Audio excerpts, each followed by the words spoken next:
On today's episode of Anime Afterthought, Plunderer episode 20, Rain. Tokekaze, you are the father. Did we seriously just pull off a Maury Povich moment in Plunderer?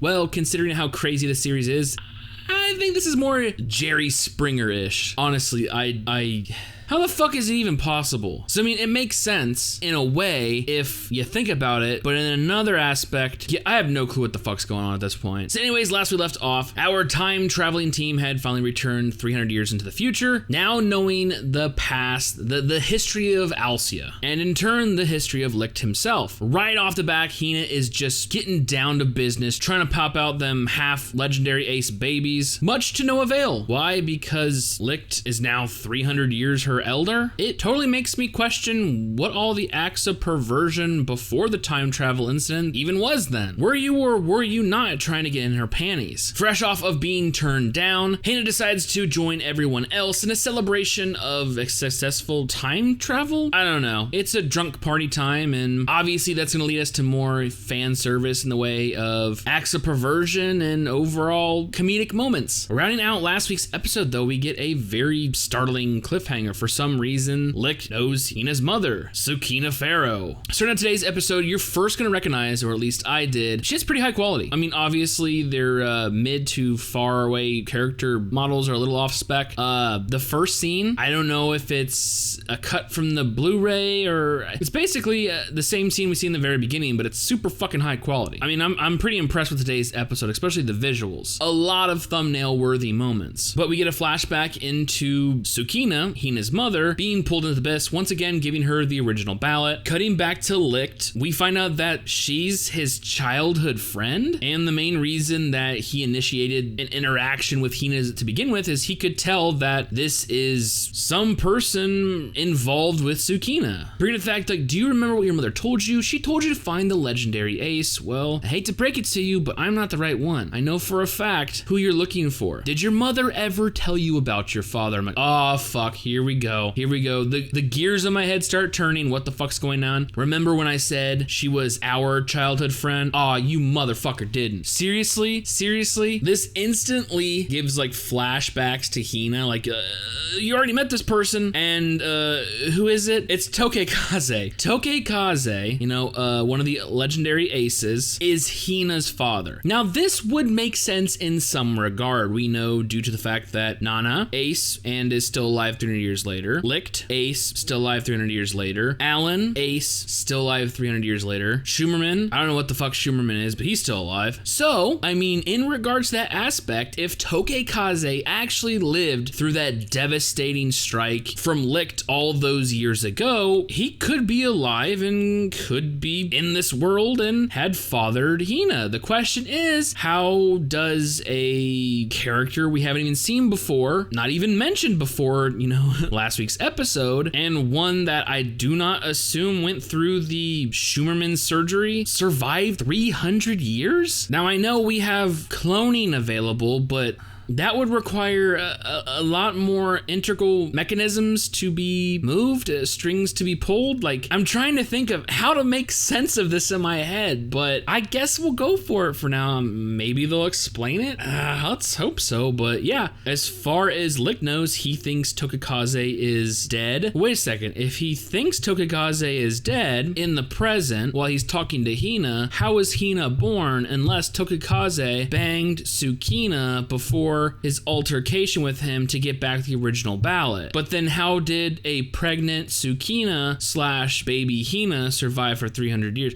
I'm confused. I mean, like I said, we know cloning is a possibility. We still have, and we know time travel's a possibility. Like, it really makes you wonder which route they're gonna fucking take. But yeah, as everything's getting down and dirty, you know, once again, Lin is pining to Pele over Licht. Pele's just trying to, you know, be very courteous, yet throwing out them doomy vibes like, hey, bitch, you got someone who likes you right here. Everyone starts passing out. Well, it turns out that bottle of liquor was enhanced. Yes, Licht roofied everyone in the group to make his clean getaway that wasn't actually so clean, because it turns out jail, he's immune to drugs because of his conviction. I don't know what the fuck that means.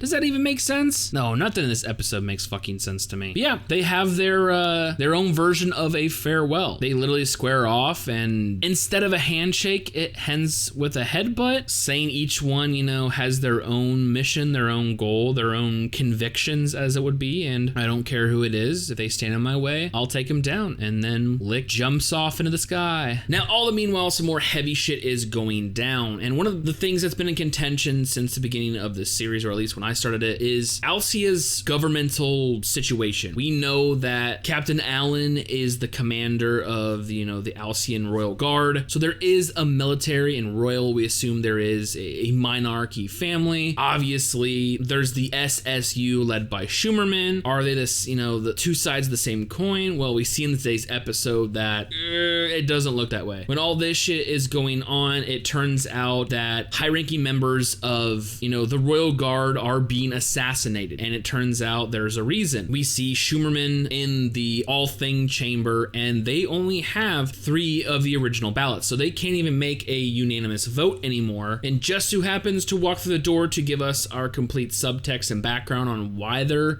only 3? It's Nicola, the guy who has the ability to change his fucking face. Yeah, the spy. It turns out they actually had a majority 5 years ago, and what is considered the biggest blemish of the SSU, one was stolen. Wow, first Tokikaze did it all the way back then, and now someone else did it 5 years ago, and obviously that ended up in the hands of Hina. I mean, personally, I would have this shit under lock and key, but I mean, it's an anime trope. I mean, look at all the Dragon Balls, how many times they've been stolen, like shit, whatever. Schumerman's obviously not worried at this point. He obviously has his own plans in motion. One, he assumes that Licht is going to be returning very soon, which, as we see later on, he does intend to do, but he has plans to take out his other opposition. Well, from what I can garner, from what I see, I can only assume that somewhere down the line that maybe there was a split between Allen and Schumerman. Obviously, the SSU had a majority stake with the original ballots, but the Royal Guard also has 3, so yeah, it's a very, very weird situation, but because of all the assassination, Allen seems to think that the SSU are cleaning house. They have, a plan in tow, and it's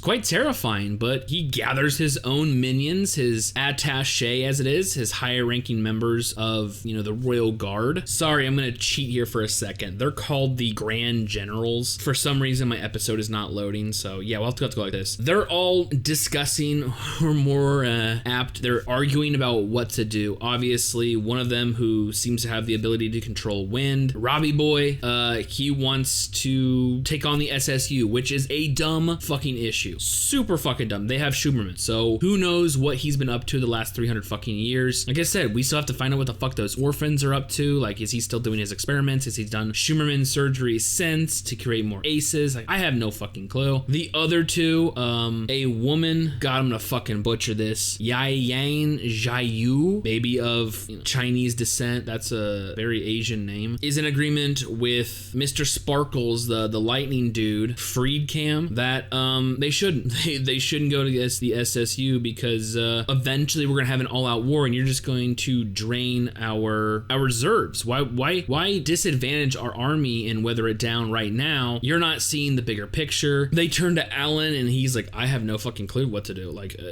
your guess is as good as mine, but I do think, one, we need to bring the king in. Like I said, I've wondered about, the royalty of this world.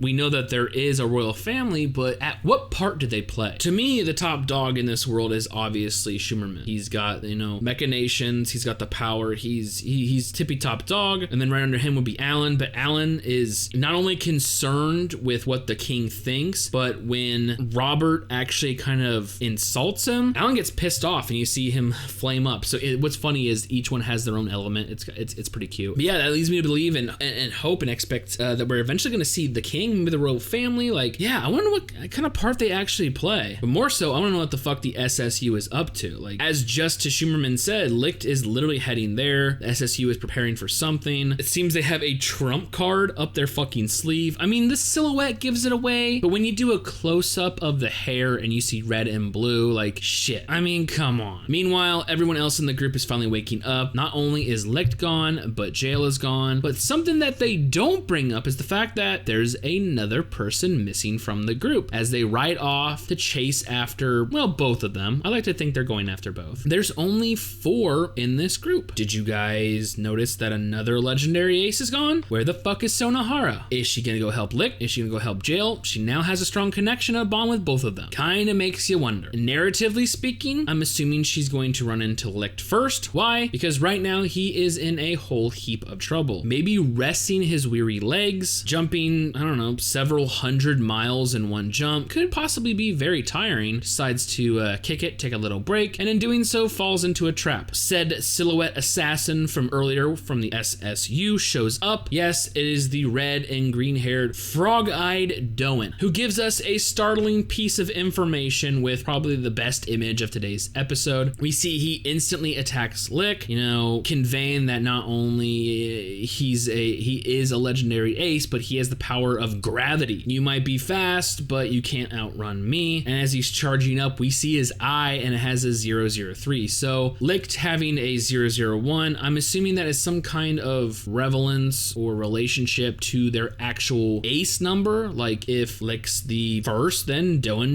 is the third. Makes me wonder if Alan has number 2, or would that be Tokekaze, who's number 4? I have no fucking clue. I think we're only missing 1, so hopefully they show up soon. But anyways, this is a very different, Doan. He's coming off very mellow. Yes, he still has that attitude, but when he states that it's time for you to rest, it's almost like he's putting this old warhorse out of his misery. It's actually, kind of endearing. I mean, it's pretty fucked up to say, but in this series, when we've seen everything that Licht has gone through, and Doan's like, you can rest now. Is that his way to show his sympathy? I don't fucking know, but yeah, it looks like Licht's time's up. He's gonna be crushed by rocks, and then the series is gonna end unfulfilled, and then we're done. No, come on, this series, something's gonna happen. Something's gonna happen. Either A, like I said, Sonohara is gonna show up and save the day for some reason, catch Doan's attention, because we know that Doan quite literally has some kind of, infatuation with her. Any chance he got back in the old days would bully her, but then at the same time was doing it to make because she's weak and she couldn't